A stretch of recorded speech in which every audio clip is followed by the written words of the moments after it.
Next.js is one of the most powerful frameworks out on the market. But here's the thing, it's also one of the most confusing frameworks when you're just getting started.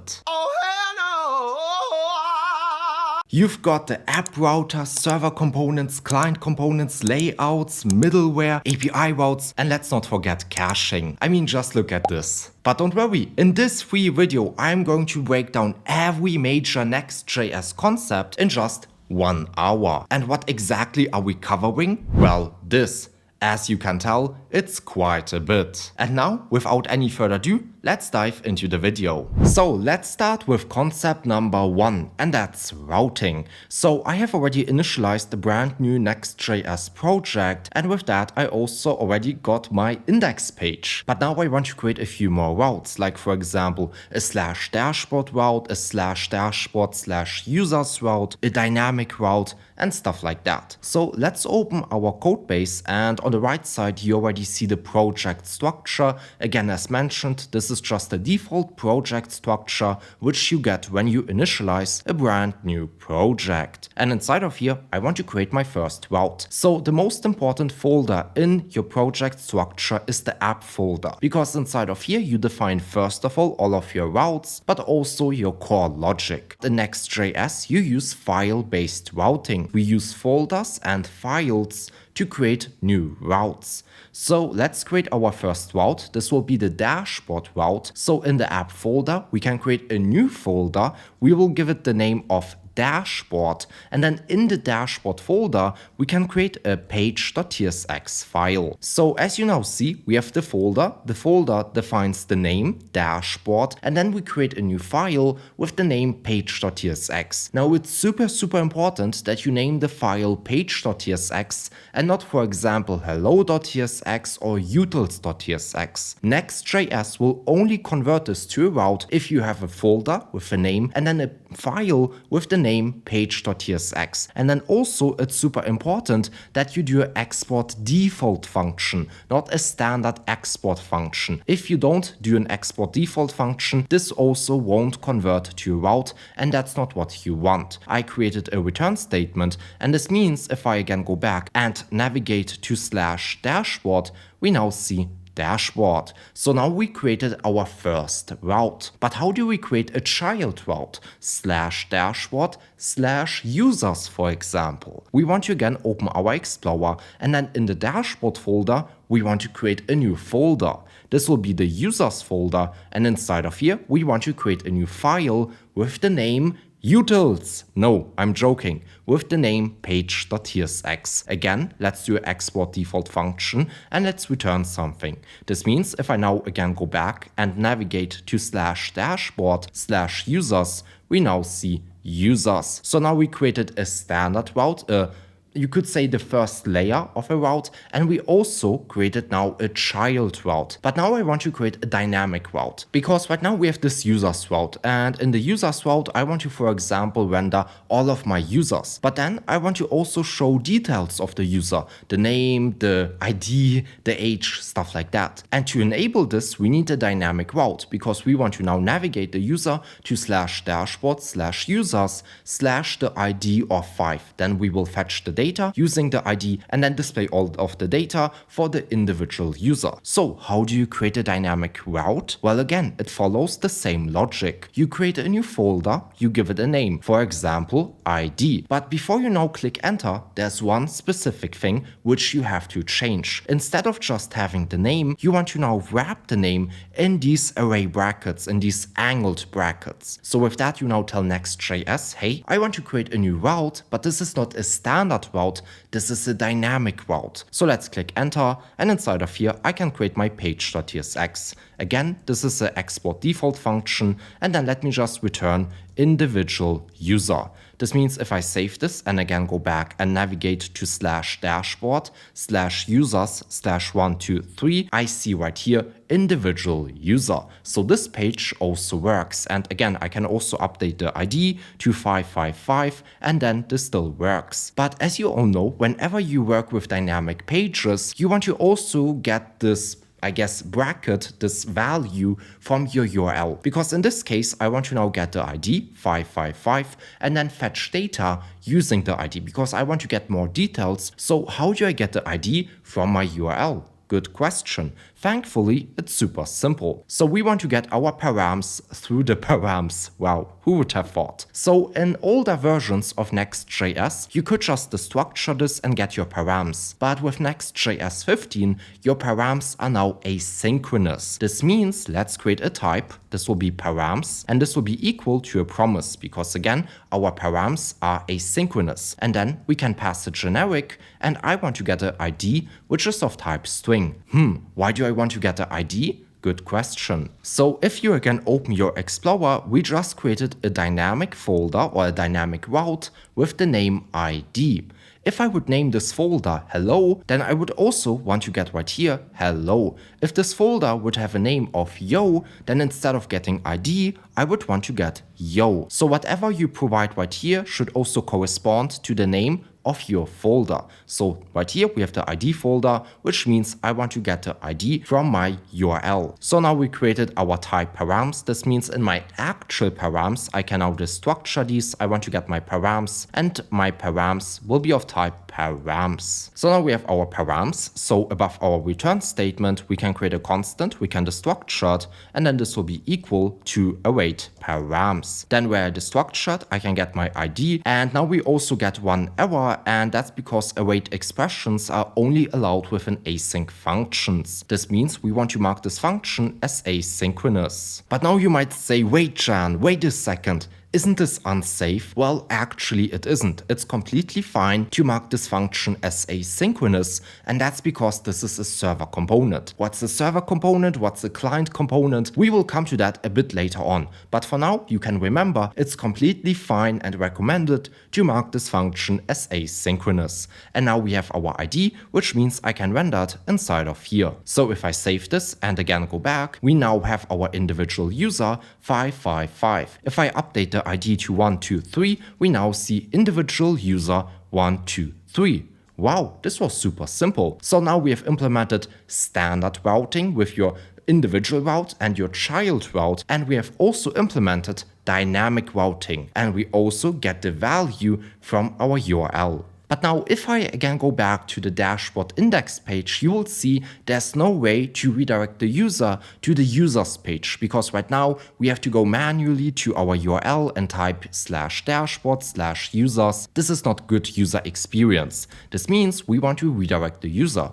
How do you do that? Well, you might say, hey Jan, it's super simple. Let's use the A tag and let's pass the href of /dashboard/users. And then if I save this and again go back and now click on users, I just got redirected to the users page. So this works, but this isn't the recommended way, because currently we do a hard navigation. Our fav icon spins and we do a complete refetch. Our whole application reloads again. That's not a great user experience in my opinion. And thankfully there's an easy fix, and that's to use the link component. So the link component is a React component that extends the HTML element to provide prefetching and client-side navigation between routes. So if we use the link component, we won't do this hard refresh, this hard navigation anymore, and also we will prefetch the content which is rendered in the other page. So let's again go back, and instead of using the A tag, I want to use the link component provided by Next/link. And if I now click on users, we will get redirected to /dashboard/users. So we now did a client-side navigation,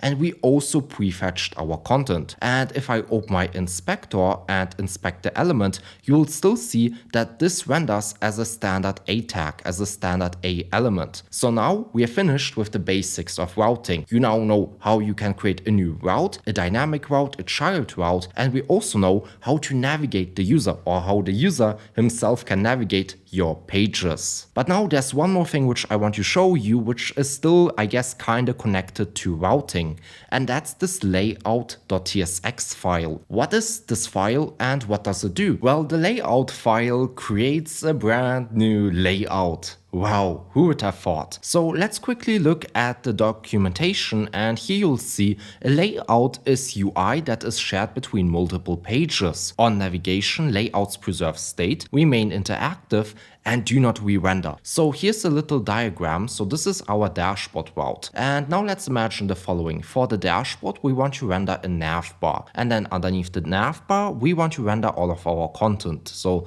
this is this green box and the blue box. This is our content. And now we want to also create another child route, like for example, /dashboard/users. And for this users route, you want to still persist your nav bar. So if you would have used, for example, Next.js 12, you would have to now re-render your navbar for this specific page. But with Next.js 15, or in general with the app router, you can define a layout with, for example, your navbar and then render your children. So now our children will re-render, but our navbar itself won't re-render. It will persist right here and stay interactive. So of course I can show it to you. So right here we have our dashboard, and then for our dashboard we can create a layout.tsx file. Again, this is an export default function. Then through our params, we want to get our children, and our children are all of our routes. The page.tsx, this is one child. Our users route, this is a child. And then the ID route, this is also a child. So these are our children. The routes which are rendered inside of here are all of the children. So right here, I can now create a return statement. We can return a div h1. This will be navbar, which does not re-render. And then underneath the h1, we can render our children. Again, all of our routes, which are rendered inside of this users folder or in the dashboard folder. This means if I now again go back and do a hard refresh, we now see dashboard, which does not re-render. And if I go to the users route, so dashboard/users, our navbar does not re-render, but the main content, so this right here, users, does re-render. If I also navigate to our ID route, you'll also see our navbar does not re-render, but our main content re-renders. So now we have talked about layouts, and there's only one more little concept I want to show you, and that's route groups. So in the app directory, nested folders are normally mapped to URL paths. However, you can mark a folder as a route group to prevent the folder from being included in a route URL path. So currently, if you create one folder, like for example dashboard, this dashboard folder will be mapped to your URL. Sometimes you don't want that. Sometimes you want to use folders to organize your codebase. So let's imagine the following. Our codebase will now be split into two, you could say, paths. We will have a public group. This is where we will render our index page, our terms page, our privacy page. And then we will have like a private group. This is where we will render our admin dashboard, and then a few other routes which should only be accessible by the admin. To implement something like this, again, we can use a route group. This means we can create a new folder, and then let's say this will be for our public content. And if I would now just create this folder, we would create a new route. Again, that's not what we want. So instead, I can create a route group, and this means I can wrap this folder name inside of parentheses. So this folder will now exist, as you see, but it won't be mapped to the URL.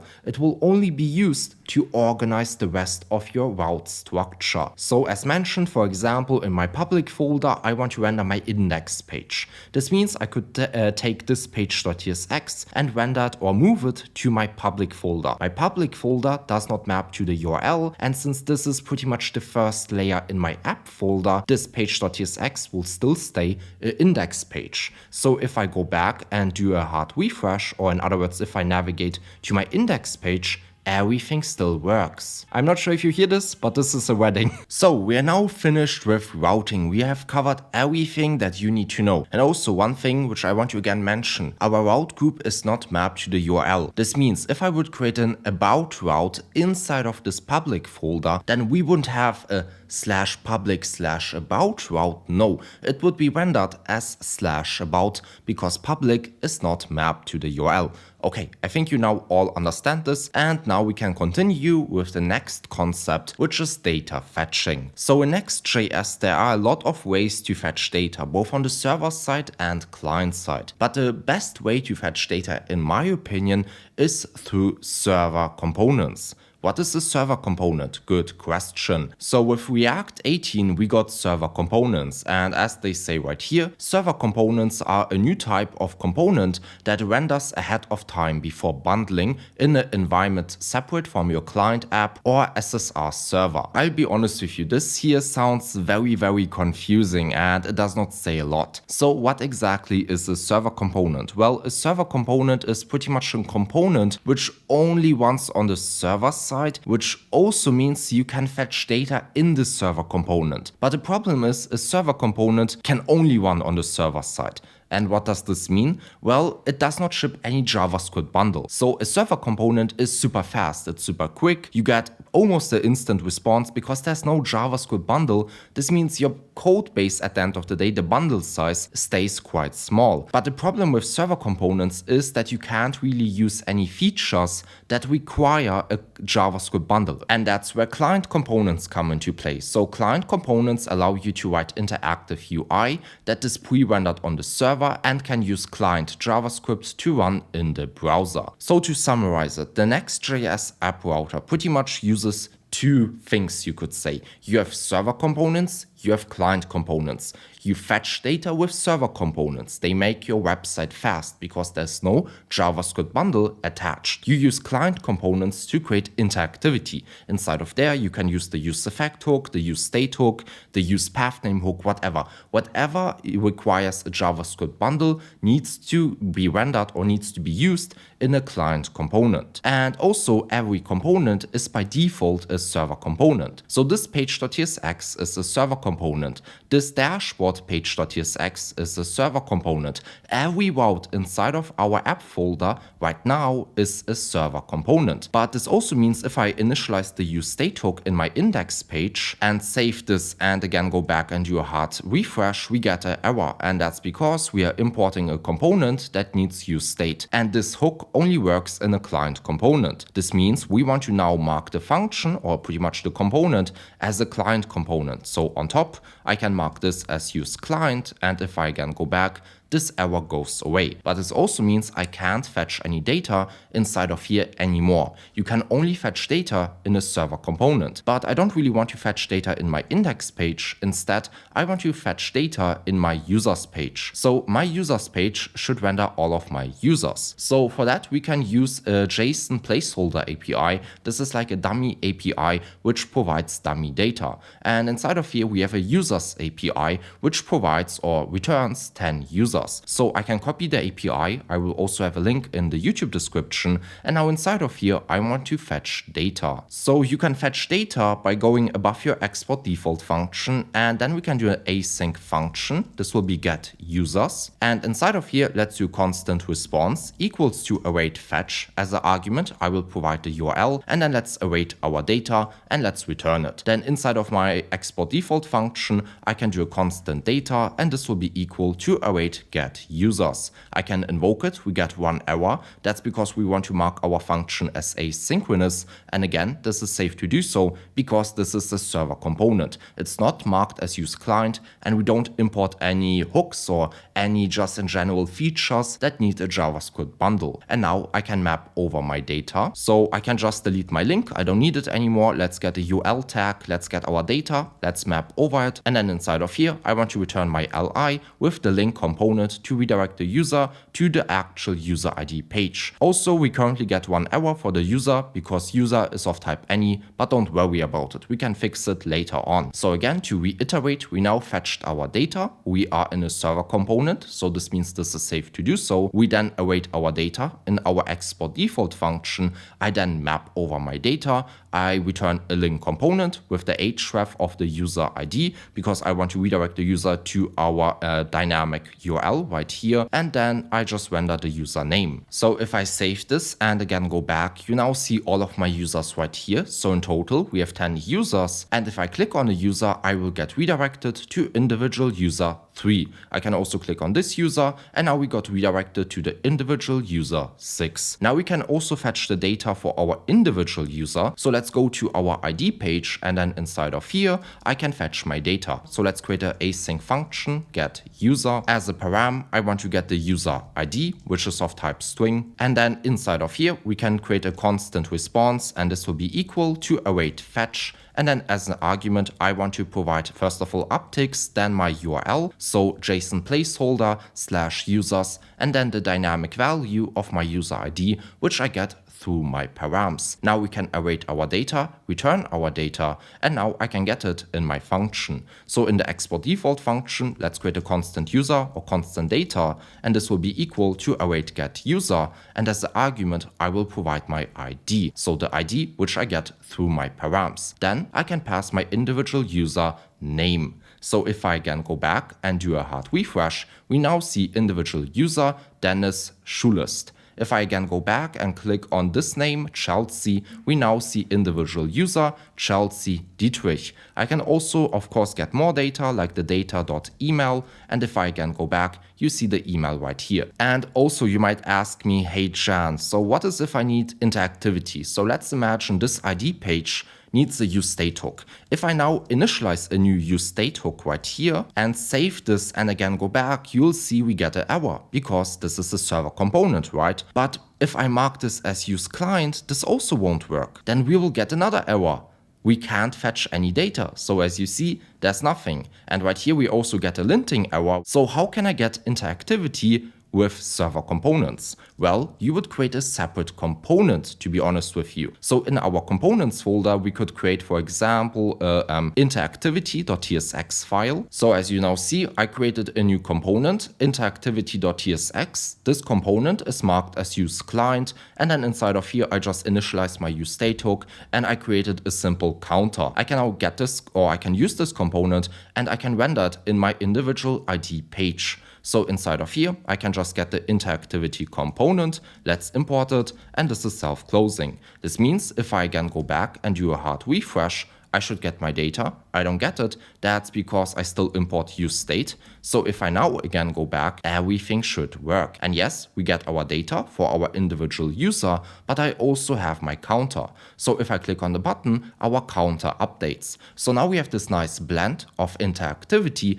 but at the same time, we also have the ability to fetch data while not shipping any JavaScript bundle. This makes our website super fast, and server components also have a few other benefits, primarily caching, but we will come to caching at the end of the video since this is a bit of a more advanced concept. So we are now finished with data fetching. Nevertheless, we have to still look at one more concept. So currently we fetch our data in the component, right? So we have our user page and we fetch the data inside of here. As you see, this works. We get our data, everything is fine. Nevertheless, Next.js, or in other words the team, does not recommend such an approach. So let's go back to the documentation, and they actually want you to use the data access layer. This is a very fancy word, but actually it's very simple. So our recommended approach for new projects is to create a separate data access layer inside of your JavaScript codebase and consolidate all of your data access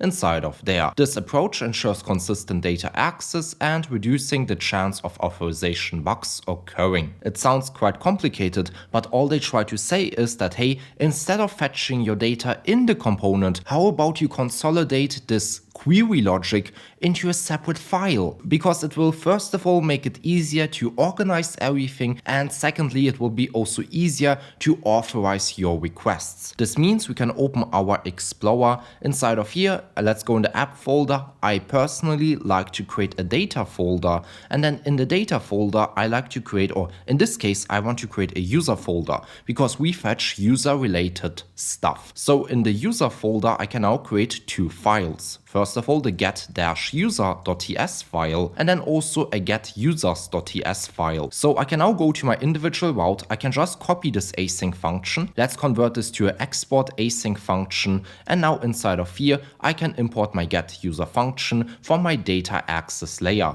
Let's do the same thing for our get-users function. So now I also moved my get-users function into my data access layer. As you now see, it's organized quite nicely. So we have a data folder, a user folder, and then my two queries. Also, since we are already talking about the data access layer, I would always import on top server only. So server only means, hey, this function should only be called or should only be accessible through the server side. If I don't import server only, I could call this function from a client component. That's not what you want. I want to only call this function from the server side, from a server component. So if I go, for example, to my users page and mark the users page as use client, we will get an error. Let me show it to you. If I go back and do a hard refresh, we get an error. You are importing a component that needs server only, that only works in a server component, but one of its parents is marked with use client. So this is a nice security measure to make sure that you don't leak anything. And also server only is automatically installed when you initialize a brand new project, so you don't have to do anything. So just import server only, and now you say, hey, this function should only be accessible through the server side. So now we are finished with data fetching, and the next concept which I want to look at is streaming. So what is streaming? Well, as they say right here in the Next.js documentation, with this convention you can show an instant loading state from the server while the content of a route segment loads. So let's go to our application. Let's go to our users. Here we have our navbar. Then we have this title, dashboard users page, and then we render our users. Our navbar is pretty much static. Our title is static. Only this content is dynamic. That's the only thing that we actually fetch. Let's go back to our ID page, and inside of here we also have our navbar, which is static. We have the title, which is pretty much static, and then we have the user info, which is dynamic because we have to fetch it from the API. What is if we could render this content instantly and then render like a little skeleton, a little loading UI while the content loads? And once the content arrives, once the fetch request is finished, let's throw this loading UI away and let's swap it for our actual content. This is streaming. And there are two ways to implement streaming in Next.js. First of all, you can use the special file loading.js, or you can use manual suspense boundaries, which are provided by React, to also implement streaming. This is a bit more of a granular approach, so let me show it to you quickly. Let's first of all go to our ID page. So right here we have our dynamic route. Let's go inside of here and let's start with the loading.ts file. So the loading.ts file is a file which only works in Next.js. This is a Next.js specific file, and all the content which we will generate inside of here will serve as our fallback. So this loading file will automatically create suspense boundaries at the top and bottom, and everything that we write inside of here will be the fallback which we will render. So this will be our loading UI. So let's create an export default function. I will right now just return loading ... and if I again go back and do a hard refresh, we see loading ... and then we get our content. So as you now see, we generated suspense boundaries at the top and bottom. While the data loads, we show the fallback, and then once we get our content, we swap it out. This is nice because it's very easy to implement. Nevertheless, I want to also show you how you can implement streaming using manual suspense boundaries. For that, let's go back to our users page, not to the user ID, but to the users page. And inside of here, I want to use manual suspense boundaries. So it's actually relatively simple. Instead of now awaiting your data in your export default function, you want to create a new separate async function. This will be called getUsersList. And then inside of here, I can first of all await my data, and then I can also create a return statement. And I want to return my UL. So I can copy this UL, I can paste it inside of here. Now I can use the getUsersList function. Let me also uppercase it. And I want to render this getUsersList component function in my export default function.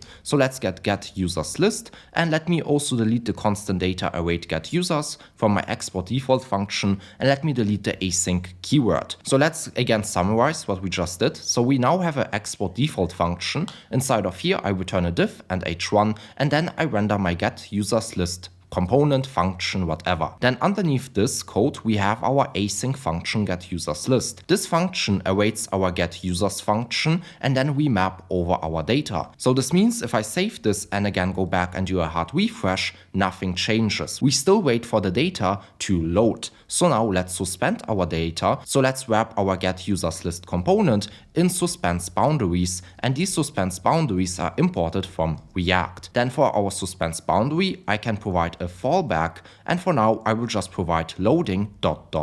This means if I now go back and do a hard refresh, we see loading ... And of course you could now make the UI look nicer. Right now we just return loading ...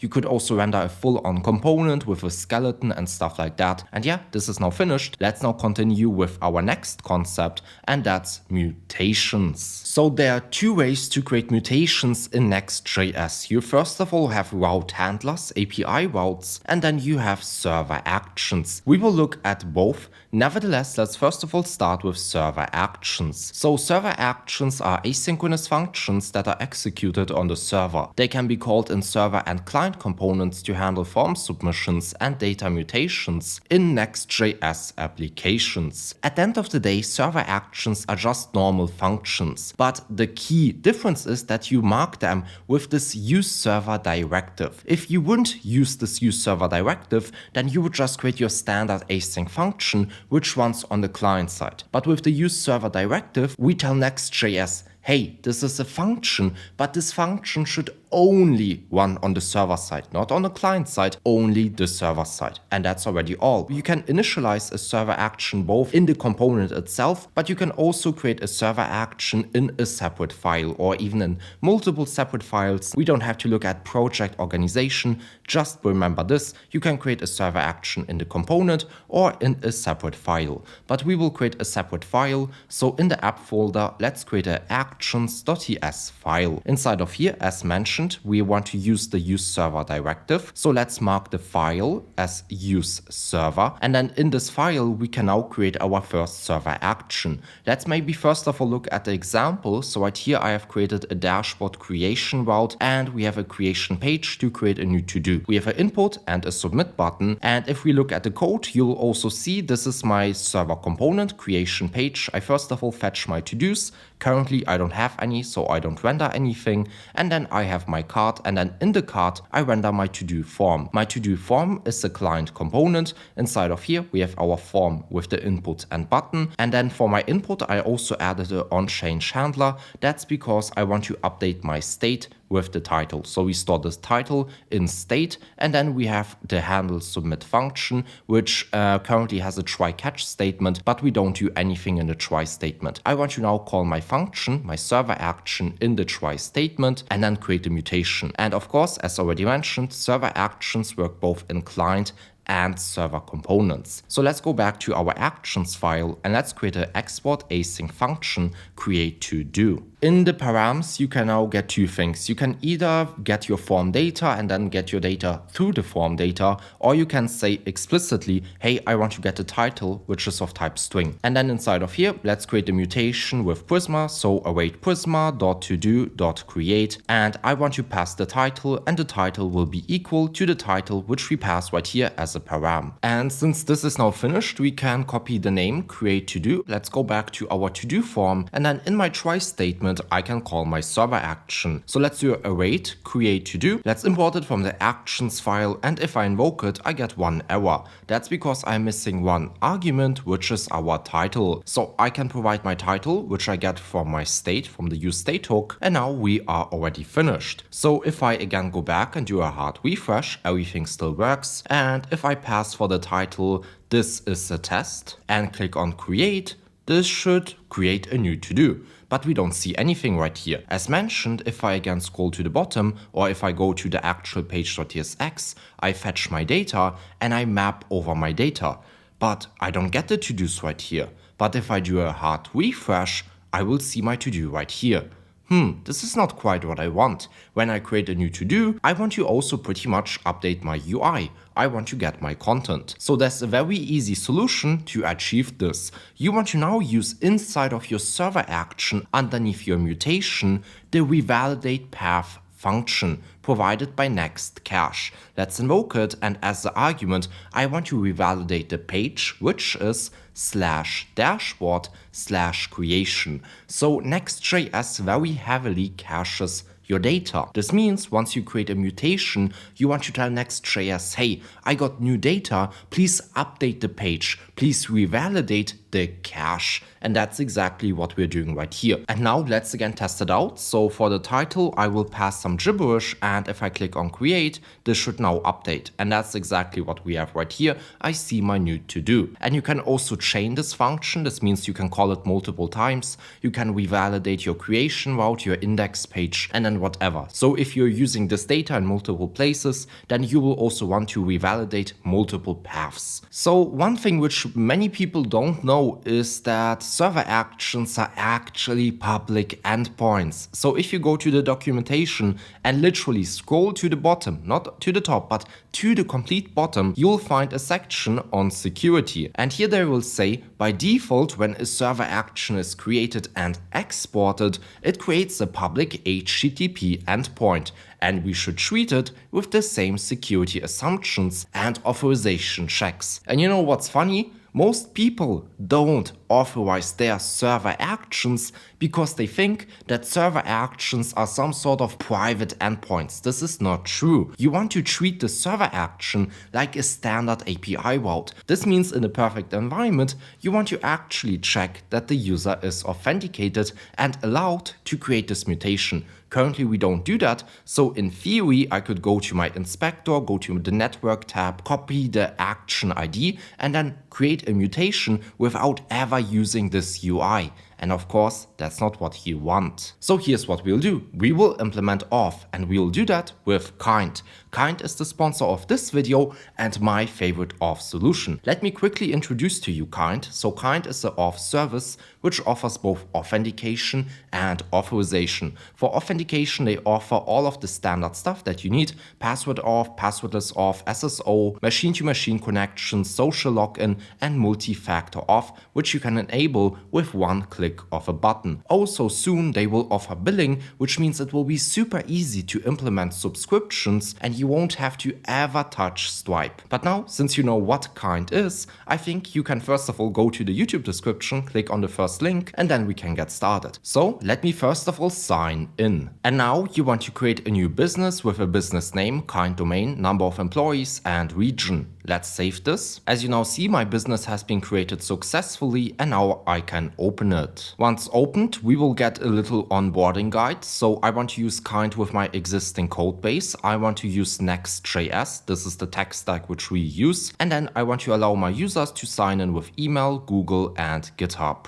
Now we are almost finished and I want to set up Kind with my own code base. The first step is to install the Kind SDK. That's what I already did right here. The next step is to copy the environment variables and paste them in our env file. Inside of here we store the client ID, client secret, issue URL, and also, for example, the logout and login redirect URL. So this means once the user logs in, I will redirect the user to the dashboard route, and that's what I want. So let's leave it like that. Then we want to also create an API endpoint. So let's open the Explorer, let's open the app folder, and inside of here I want to create a new route handler with the route structure which I just copied. Let's copy the content and let's paste it inside of here. So this route handler will allow the user to sign in, sign out, and just in general interact with Kind. And we will also come to route handlers in a second. This is the API route, but I want to explain it in more detail once we are finished with server actions and with that also authentication. And now we need only one more thing, and that's the Kind auth provider. And we want to wrap our app in the Kind auth provider. This will give us access to the Kind auth data in our app, and it will also ensure that all of the tokens are refreshed when needed. So I already created the code right here for the auth provider,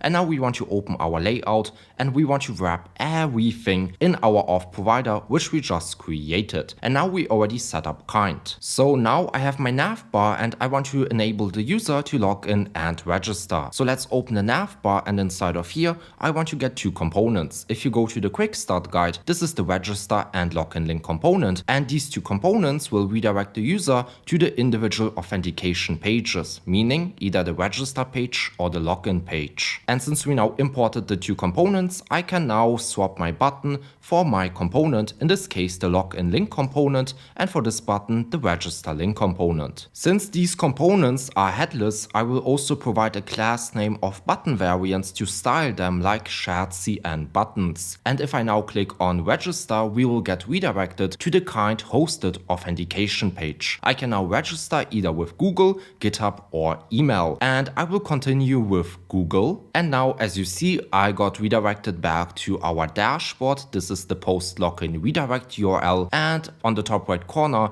we still show our login and register buttons. That's not what we want. We want to now show a logout button. So let's get our user session and let's create a ternary. So above the return statement, we can get a constant icon structured, and this will be equal to get kind server session. The get kind server session hook exposes functions which only run on the server side.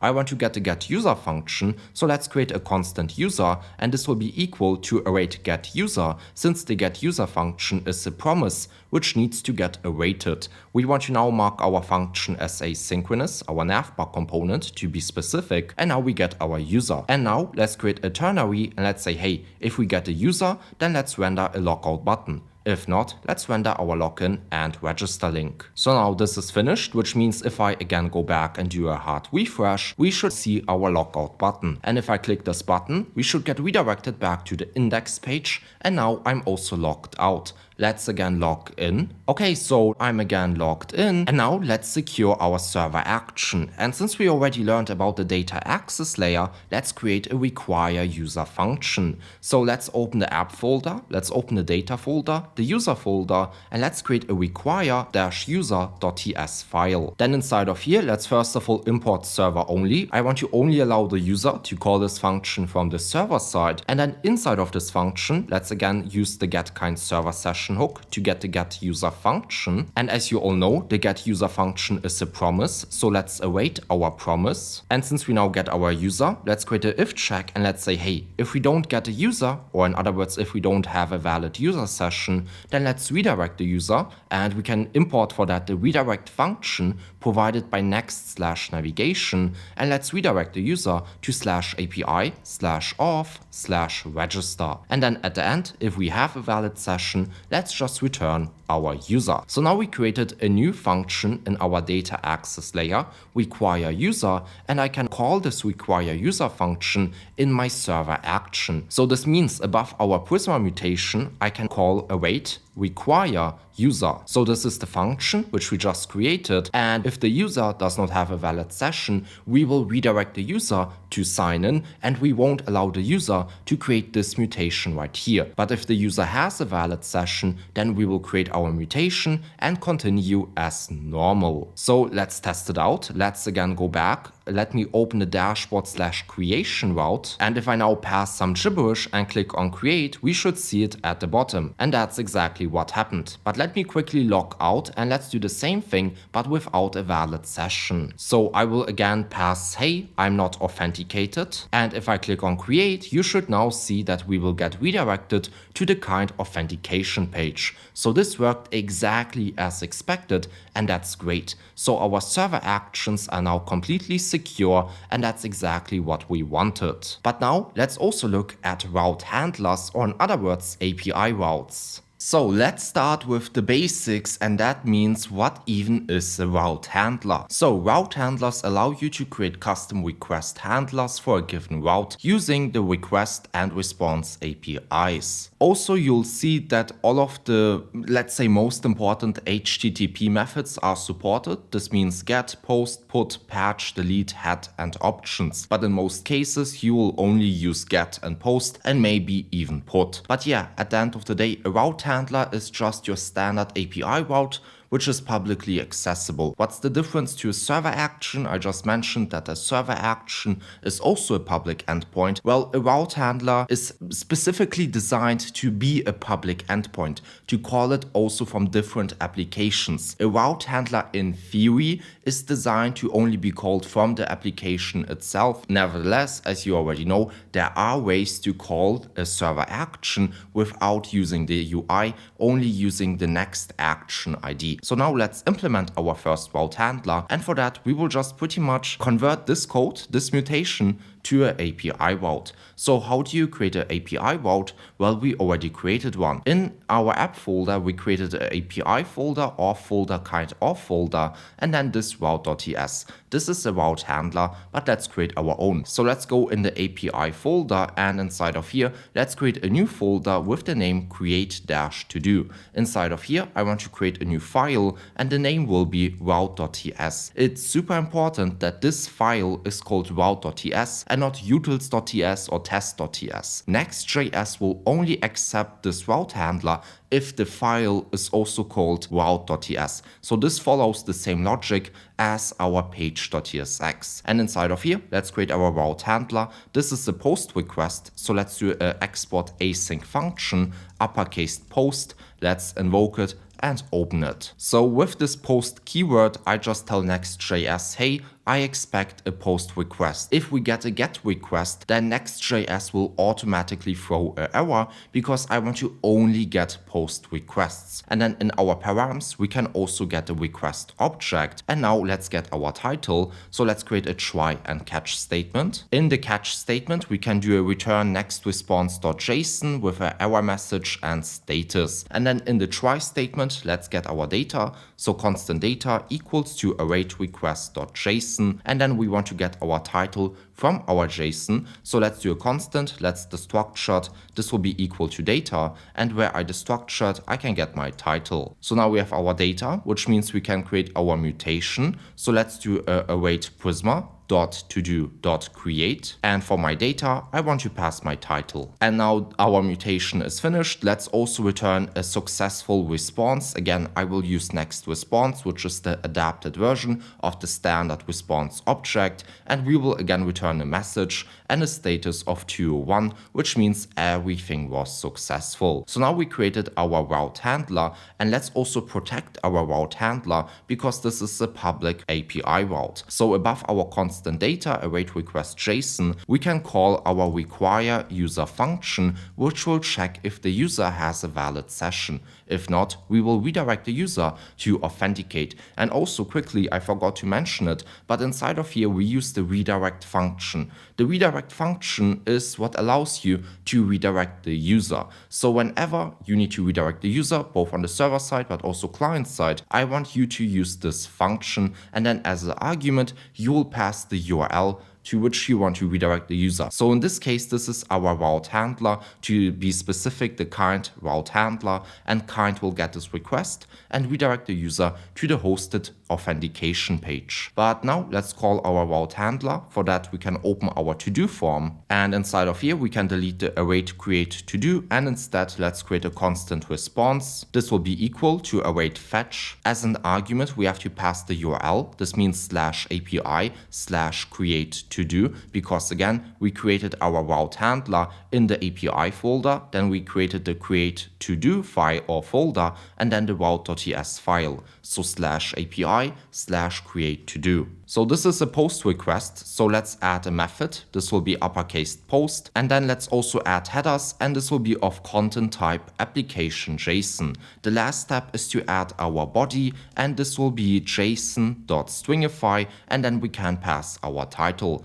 And now that's already all. Let's also do little error handling. This means if our response was not successful, let's throw an error, and now we are already finished. So I guess let's test it out. And then for our title, let's just say a route handler test. And if I click on create, we won't see anything. Why is that? Well, that's again because Next.js caches your data. How do you revalidate your cache? Well, you use the revalidate path function, as we just did in our server action. So you can just copy it and paste it inside of here, but I think you all know how this works, so I won't have to show it to you again. You can do it yourself. But if I do a hard refresh, we will see at the bottom route handler test. So our route handler works as expected, and now we are also finished with the route handler. Let's now continue with the next concept, and that's middleware. What's middleware? So in the documentation you will see middleware allows you to run code before a request is completed.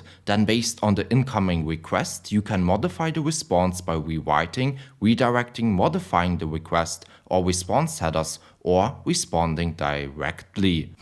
What exactly does this mean? Well, let's look at this little diagram. So this is how our application currently works. This is our browser, and our client in this case makes a request to our server. Our server gets the request and responds again to our client with the data which we requested. But now let's imagine that we have to check that the user is first of all authorized to even pretty much call the server. Well, in this case, we will make a request. Our server has to spin up. Then this takes a bit. If you deploy it to a serverless environment, then we have to spin up a serverless function. So it takes quite a bit to first of all spin up the server to check that you, or in other words your user, is even authenticated. That's not great. So what is if we could have a layer in front of our server which is super fast to respond and can check if the user is even authenticated? Well, that's where middleware comes into play. Our client will now make a request to our server, but before our server even gets the request, our middleware will intercept the request and check, hey, does the user have a valid session? If so, let's redirect the request pretty much to the server, but if not, let's first of all let the user authenticate. So that's what middleware is. It's a very light layer in front of your server. It responds fast. Also, I will quickly mention that Next.js had a vulnerability relatively recently with middleware where a user could intercept the request. This has been fixed. Nevertheless, in a second I will show you how you can add double security both with middleware but also with our data access layer. So to implement middleware, we want to open our Explorer. Let's go to the root directory. This means not into the app folder but to the base level of our directory, and inside of here let's create a new file which will be called middleware.ts. Then if you go to the current documentation, you'll find a section about middleware. So middleware is used to protect routes in your Next.js application, and it's a requirement for a seamless authentication experience. We provide a with-auth helper that will protect routes covered by the matcher. If the user is not authenticated, then they will be redirected to log in, and once they have logged in, they will be redirected back to the protected page, which they should now have access to. So let's implement middleware with kind. For that, they have also a section which is called opting routes out of middleware protection. Let's copy the code and then I will explain to you what this code does. So right here we have first of all a function, export default with auth. With auth is the helper provided by kind, and now this with auth function will run on all routes except what is provided by our matcher and public paths. So first of all, we have public paths. This is an array, and all the routes which we add right here won't be protected. So for example, we don't want to protect our index page. So let's add it right here. So now it will run on all routes, but it won't protect the index page because the index page is a public route. And then we also have a matcher, and in the matcher we provide all of our, you could say, static assets. So we don't want to protect our CSS, JS, images, fonts and stuff like that. This is not required. So we want to only run middleware on our routes, and using the public paths array I can just tell kind to not protect certain routes. And in this case again, this will only be the index page. And the nice thing is also, when you use middleware, you preserve static rendering. But we will come to that a bit later on. Just remember the following: it's always nice to use middleware, because with middleware you get static rendering, which you don't get if you check the request at every page level, because you will be automatically opted into dynamic rendering. So now we have middleware. This means if I again go back and do a hard refresh, we should still see this page because I'm currently logged in. But if I copy the URL and open it in a new incognito tab, I should get redirected to authenticate. Let's see. And yes, that's exactly what happened. Our middleware got the request. Kind checked. Does the user have an access token? Does the user have a valid session? If not, let's redirect the user. If the user has a valid session, then that's good, and let's continue the request. And let's also maybe try the same thing but with our index page, because in theory with our index page everything should work.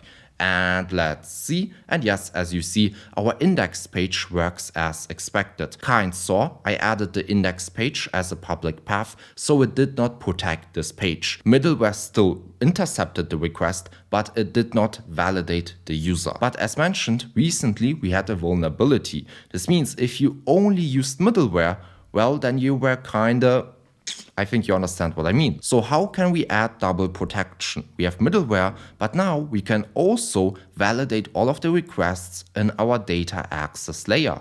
Because right here we have our require user function. This means for our get users function, so export async function get users, I can just call await require user. Let's invoke it. Let's do the same thing for get user. I will copy the call and I can paste it inside of here. This means now we will first of all have middleware, which will intercept our request and check that the user has a valid session. And then we will do another check in our data access layer. So when the user wants to get data, we will again check that the user has a valid session. This is double security, and in my opinion, that's the best way to build a secure web application. You want to never bet all of your, chickens or eggs, or you want to never put all of your eggs in one basket. You want to have multiple baskets with eggs. This means multiple points of security. I think you understand what I mean. So now we have to only cover 3 more concepts and then we will be finished. First of all, metadata, then error handling, and then caching. But let's start with metadata. So Next.js has a metadata API that can be used to define your application metadata. As an example, meta and link tags inside your HTML head element for improved SEO and web shareability. So you can have 2 types of metadata. That's static metadata and dynamic metadata. Let's first of all look at static metadata. So as you all know, we have our users page. The users page is a page where static metadata works very well, because I don't want to render something specific, detailed to the user, but I want to render something very general. So let's open our app folder. Let's go to our dashboard, users page.tsx. So to define your metadata, you want to go above your export default function, and then we can do an export constant metadata, and then this will have a type of metadata, which is imported from Next. You can also go back to the documentation and just copy paste it to make sure that you spell everything correctly. And then you want to, in most cases, add 2 main things, and that's the title and description. So for the title, I could say users, in the dashboard. And then for the description, I could say something like view and manage all users in the system. I think you all know metadata can become very complicated. This means you have a lot of properties like creator, format, detection, iTunes, icons, generator, open graph. There are a lot of things which you can add. I won't show you them right now because this is not an SEO course. Nevertheless, in my opinion, the most important properties are first of all the title, description, and then open graph. Open graph is what will be shown when you share your link with, or share your link in, for example, Twitter or Facebook or any social web application. These are, in my opinion, the most important properties. Nevertheless, I would highly encourage you to watch some sort of metadata SEO video to learn more about what you should add in your metadata. The nice thing is, with this metadata type, you get all of your properties with Control spacebar. And also, of course, let me show you this metadata. This means if I again go back and do a hard refresh and go to my users first of all, you will see at the top right here, users, and then this vertical line, and then dashboard. And if I open my inspector and go to the head element, you will also see somewhere our title. So right here, title, user's dashboard, and then we have our meta description and OG title and OG description. And now let's do the same thing for our dynamic route. So if I open my Explorer, we have this ID route, and here I want to add dynamic metadata. This means I want to render, for example, the username in my title. This means right here at the top. So what we can do is we can go back to the documentation, then they will have a section on dynamic metadata, and we can copy this export async function, generate metadata. Let's paste it above our export default function. So as you now see, we get quite a few errors. Don't worry about it. Let's first of all maybe delete this destructuring which they created. Let's create our own. So I will destructure it. I want to get params, and params will have a type of params, because as you already know, we created our params type, and this means we want to get from our URL the ID. Let's also import the metadata type from Next. So let me delete everything inside of here.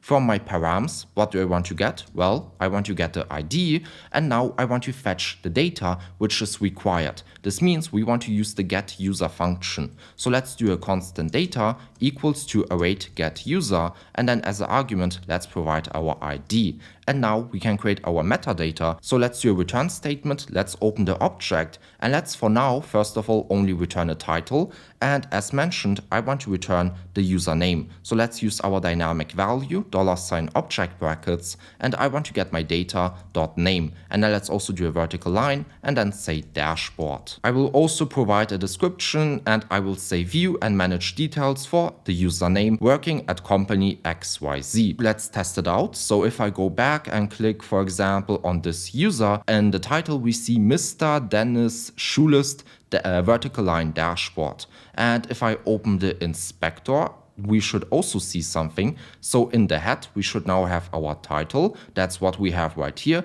Mr. Dennis Schulist. Then we have our description. And also this isn't Mr., this is Mrs., I'm sorry. And we also, of course, have our description right here. So this is how static and dynamic metadata works. Again, with static metadata, you just define your export constant metadata, and then you return all of your properties. With dynamic data, you want to first of all fetch your data, and then you want to return all of your properties. So that's how it works. Very simple, very cool. So now we are finally finished with metadata, and now I want to continue with our next concept, and that's error handling. I have created a new test route. So if you open the Explorer, I just created a test route in our app folder. And then in the test route, all I do is I first of all do an export default function. I return hello.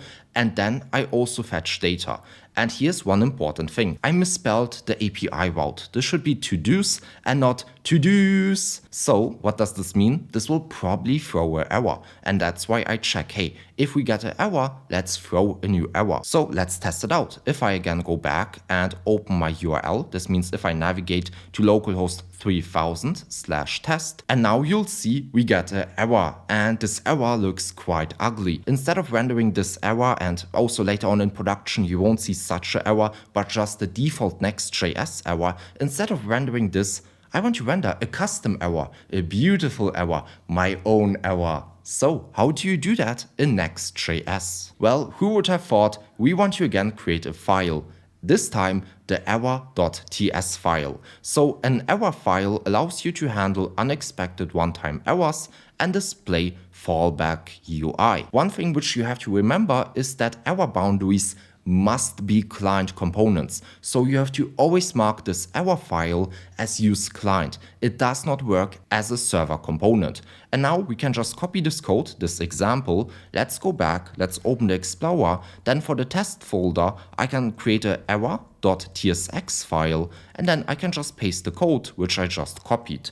This means if I again go back and do a hard refresh, we now don't get this ugly pop-up. Instead, we get our own custom UI, which looks beautiful. Okay, of course, maybe this is not beautiful, but you can customize it yourself and create a very nice looking UI. So this is how you implement error handling. It's almost the same as with your layout. You can create a root error file. This means in your app directory, and then you can create even more granular error pages in your specific routes. So let's finish off this video by covering our last concept, and that's cache caching. So to start off, I will be super honest with you. Caching is one of the most complicated concepts you have in Next.js. And sometimes even I myself get confused after even using Next.js already for I don't know how many years. So it's fine if you don't understand everything. It's confusing, it's a bit complicated. Once you understand it, it works, but still it even confuses me. But here's the thing, Next.js tries to blend dynamic data with static data. So as an example, if I open my index page, you'll see in the index page itself, I don't fetch any data. I have middleware, but as mentioned, middleware preserves static content. But the thing is right now, if I build my application, this will be rendered as dynamic data. This means this page won't be cached, and this also means our server will have to start up and will have to then serve our request. This makes our whole website slower, but in theory, this could be cached.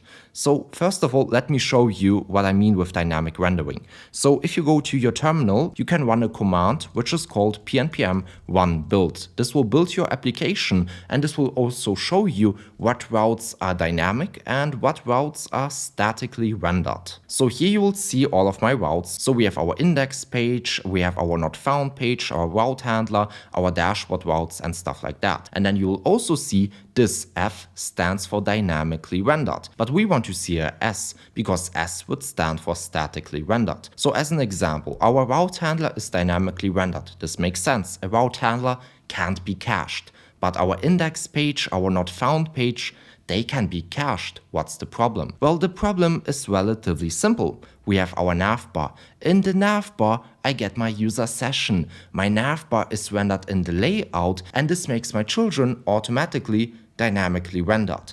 So if you open the navbar, I currently use the getKind server session hook. The getKind server session hook exposes the function getUser.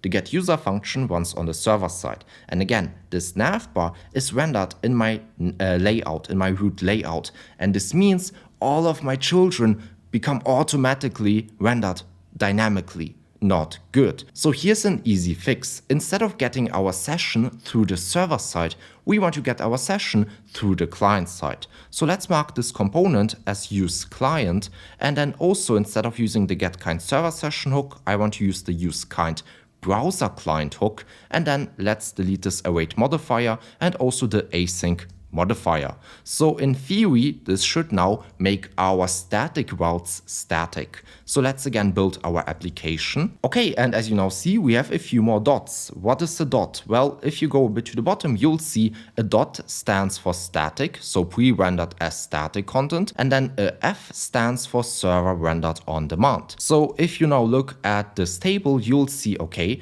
the index page is statically rendered. Our error page is statically rendered. Our route handlers are dynamically rendered, and then our test route is rendered statically. So here's the thing, in theory, every route in Next.js where you fetch data should be dynamically rendered. But I guess it has its own caveat. So if you go to the documentation, you'll see this component will fetch data, The response from fetch is not cached by default. But if you're not using any dynamic APIs anywhere else in this route, this will be pre-rendered during next build as a static page. So first of all, they say this page is not cached, and then they will say this page is cached. Yeah, I know, this is what I mean. It's sometimes really confusing. So what they try to tell us is, hey, this test page, so if I open the test page, this test page fetches data, which means in theory it's dynamic. But since we don't use any dynamic APIs, it's again cached. So currently this is cached. This means I won't get any new data if this API updates. That's not quite what I want. I want to update my API, or in other words, I want to get new data. So now you can say, hey, either Next.js make this completely dynamic, or we can use incremental static regeneration. This means we can tell Next.js, hey, cache this API for 1 hour, but after 1 hour, give me new results. So to implement that, it's relatively simple. You can just use this export constant revalidate, and then this will be equal to your time frame. In this case, 3600 seconds, and this means we will revalidate our data every hour. You can also use this export constant dynamic equals to force dynamic, this means you won't cache your data at all. It will be always dynamic. So let's again build our application. So as you now see, our test route is still static, but now we have this one H word, I guess. So right here we have this revalidate section, and now Next.js sees, hey, the user has a static route, but we have to revalidate the data every hour. Also, if you look at this table, you might be a bit confused. So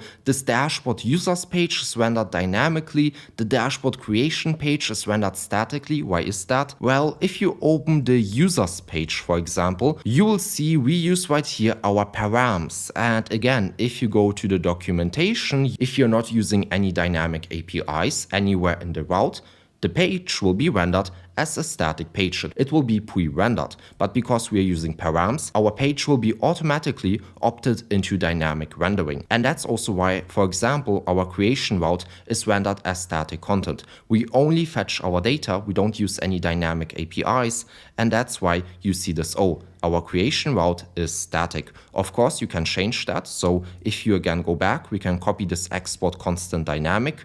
We can paste it again right here at the top. And if I again run pnpm run build, our creation route will also be dynamically rendered. So as you see, our creation route now has an F, which means it's also rendered dynamically. So yeah, this is caching for you guys. Again, summarized, it can be quite complicated at the start. There are a lot of caveats that you have to understand. Once you understand it, it's relatively easy and very, very powerful because you now have this nice blend of dynamic and static content. And yeah, I hope you enjoyed this video. Please don't forget to like and subscribe. It would mean a lot to me. And I hope I can see you in the next video. Enjoy your day and bye.